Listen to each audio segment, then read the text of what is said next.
नमस्कार दोस्तों, आपका हमारे YouTube चैनल वेद पत्र में बहुत बहुत स्वागत है। दोस्तों, आज हम आपको एक बहुत ही प्रेरणादायक कहानी को सुनाने वाले हैं। यह कहानी हमें बताती है कि हमें किस चीज़ से दूर रहना चाहिए और हमें क्या नहीं करना चाहिए। दोस्तों, बहुत समय पहले की बात है। एक बहुत ही सुंदर जंगल था जहाँ पर एक मोर एवं मोरनी का जोड़ा रहता था। वो मोर एवं मोरनी बहुत ही आनंदमय तरीके से अपना जीवन व्यतीत कर रहे थे। दोस्तों, एक दिन मोरनी मोर से कहती है कि हम वहाँ क्यों नहीं चलते जहाँ पर हमारे समाज के सभी पक्षी रहते हैं। हमें अपने समाज के पक्षी के पास जाना चाहिए। मोर ने मोरनी की इन बातों को सुनकर अपनी पत्नी मोरनी से बोलते हुए कहता है कि अगर हम अपने समाज के पक्षियों के साथ रहेंगे तो इससे लड़ाई झगड़े होंगे, कलह होगी। इससे तो बेहतर यही होगा कि हम यहीं रहकर अपना जीवन इसी तरह काट लें। मोर की बातों को सुनकर मोरनी मोर से पुनः उन्हीं बातों को दोहराती है, लेकिन मोर पुनः मोरनी की बातों को इनकार कर देता है। दोस्तों, मोरनी अब उदास होकर बैठ जाती है। मोर मोरनी के पास जाता है तो मोरनी मोर से जीत करने लगती है। दोस्तों, तब मोर मोरनी को एक कहानी बताते हुए कहता है कि प्रिय, एक नगर में एक राजा रहता था। वह पक्षियों की आवाज़ को बखूबी जानता और समझता था। उस राजा ने गौशास्त्र की विद्या प्राप्त की थी, अर्थात पक्षियों की बोली भाषा को समझने की। वह राजा सभी पशु पक्षियों, जीव जंतुओं की आवाज़ को भली भांति समझता था एवं जानता था। दोस्तों, एक दिन राजा ने अपनी पत्नी से बोला कि प्रिय, मुझे जोरों की भूख लगी है, मुझे भोजन करना है। क्या आप मुझे मेरे लिए भोजन ला सकती हैं? राजा की बातों को सुनकर रानी ने तुरंत ही राजा के लिए अत्यंत स्वादिष्ट भोजन का प्रबंध किया। अब जैसे ही रानी ने राजा के समीप थाली को रखा तो उस थाली से एक चावल नीचे की ओर जमीन में जा गिरता है। दोस्तों, तभी राजा की नज़र नीचे जमीन की ओर गई। तभी वहाँ पर एक चींटी चावल के उस टुकड़े को लेकर के वहाँ से धीरे धीरे अपनी गति से मगन होकर जा रही थी। चींटी बस कुछ ही दूर गई थी कि तभी वहाँ पर एक बड़ा सा चींटा उस चींटी के पास जाता है और कहता है कि प्रिय चींटी, यह चावल जो तुम्हारे पास है वह मुझे दे दो। और राजा के पास जाकर राजा की थाली से दूसरा चावल ले लो।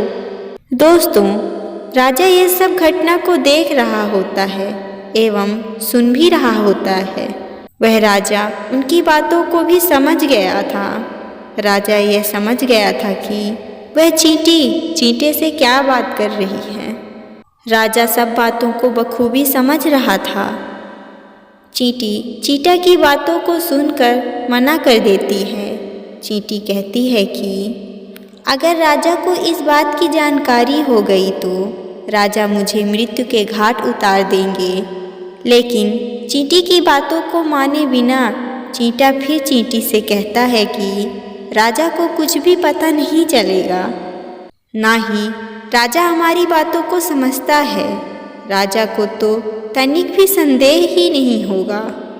दोस्तों, चींटे की बात को सुनकर चींटी राजा की थाली की ओर जाती है, लेकिन वह आधी दूर जाकर चींटी वापस आ जाती है। वह वापस आकर चींटे से कहती है, मैं नहीं जाऊंगी। हो सकता है राजा जान जाएं और मेरी मृत्यु कर दें। तभी चींटे को संदेह होता है कि राजा हमारी बातों को सुन रहा है। तभी चींटे ने चींटी से कहा कि राजा हमारी बातों को गौर से सुन रहा है एवं समझ भी रहा है। चींटे की बात को सुनकर चींटी ने चींटे से बोला कि डरने की कोई बात नहीं है। अगर राजा हमारी बातों को किसी अन्य व्यक्ति से बोलेगा तो वह एक पत्थर के पुतले में तब्दील हो जाएगा। क्योंकि मुझे यह वरदान प्राप्त है। अगर मैं चाहूँ तो अपनी बातों को गुप्त रखने के लिए इस वरदान का उपयोग कर सकती हूँ। इधर राजा हंस रहा होता है और उधर रानी रसोई के अंदर रहती हैं। राजा के हंसने की आवाज़ को सुनकर रानी रसोई घर से बाहर आती हैं। बाहर आकर रानी देखती हैं कि राजा हंस रहे हैं। रानी राजा को हंसता हुआ देखकर यह सोचने लगती हैं कि शायद मुझसे कोई गलती हुई है, जिस वजह से राजा इस प्रकार हंस रहे हैं। दोस्तों, रानी राजा से कहती हैं कि महाराज, मैंने क्या कोई गलती कर दी है जिस वजह से आप यूं मेरा उपहास कर रहे हैं?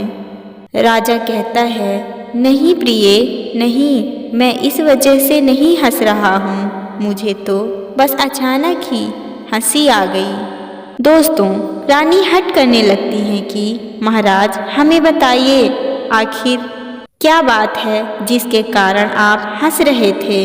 रानी की बातों को सुनकर राजा बार बार रानी को मना करता है, लेकिन रानी बार बार राजा से जिद करती है।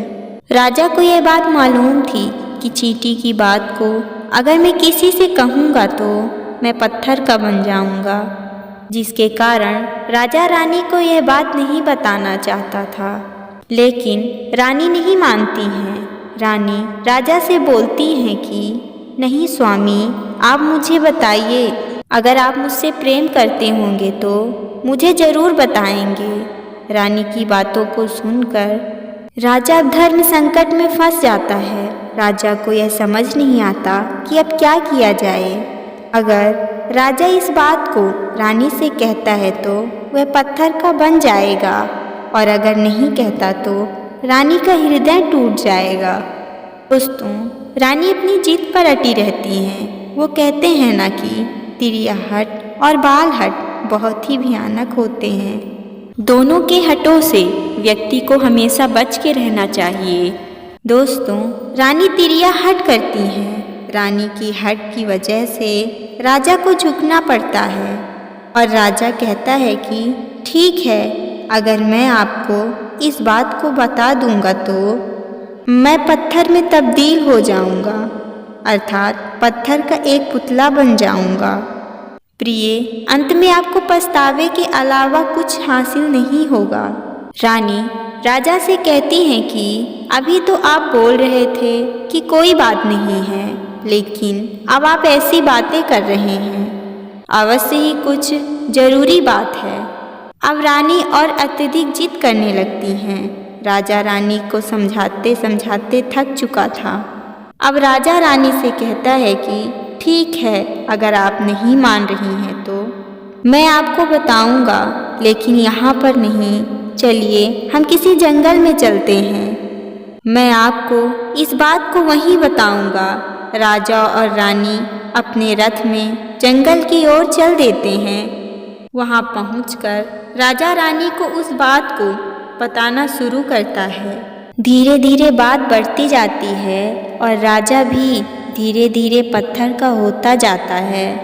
अब राजा ने रानी को आधी बातों को सुना डाला और वह आधा पत्थर का हो गया। राजा रानी से कहता है कि प्रिय, मैं पत्थर का होता जा रहा हूँ, लेकिन रानी राजा की बातों को नहीं मानती और कहती है कि बस स्वामी, थोड़ी सी तो और बात बची है, उसे भी बता दीजिए। राजा पूरी बात कहता है और वह पूरा पत्थर का हो जाता है। रानी की इस जिद के कारण ही राजा पत्थर का हो जाता है। दोस्तों, रानी अपना सिर पकड़ लेती है और जोर जोर से रोने लगती है। रानी राजा को हिलाने की कोशिश करती है, लेकिन वह पत्थर एक जगह ही टिक जाता है। रानी को अब कुछ भी नहीं समझ आता, वह बस रोए ही जा रही होती है। दोस्तों, कहते हैं ना कि अब पछताए होत क्या, जब चिड़िया चुग गई खेत। रानी की हट के कारण ही राजा एक पत्थर का बन जाता है। दोस्तों, हमेशा ऐसी बातों से दूर रहना चाहिए जो मानने योग्य ना हो। तो दोस्तों, यह कहानी आपको कैसी लगी हमें कमेंट में ज़रूर बताएं। और अगर आप हमारे चैनल पर पहली बार आए हैं तो वीडियो को लाइक और चैनल को सब्सक्राइब कर दें। धन्यवाद। और जाते जाते कमेंट में हर हर महादेव लिखना ना भूलें।